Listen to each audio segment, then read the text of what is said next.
ஓ, அப்ப அவன் எது ஃபர்ஸ்ட் கொடுத்தாலும் நீயும் பதிலுக்கு திரும்பி கொடுத்துருவ. இப்ப கேக்கு கொடுக்குறான், அப்புறம்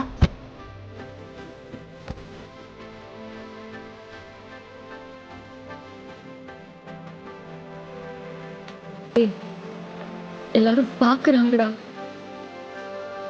பார்க்கணும்டி, எல்லாரும் பார்க்குற மாதிரி நீ கேக் கொடுத்த. தயவு செஞ்சு கிளம்பி வந்துரு. குரு ப்ளீஸ் நீ போடா. ஏய், என்னால் ஓரளவுக்கு தாண்டி பொறுமையாக இருக்க முடியும். ஒழுங்கா வந்துரு கயல். நீ போடா, நான் வரேன். ஏய், நான் சொல்லிக்கினே இருக்கேன்.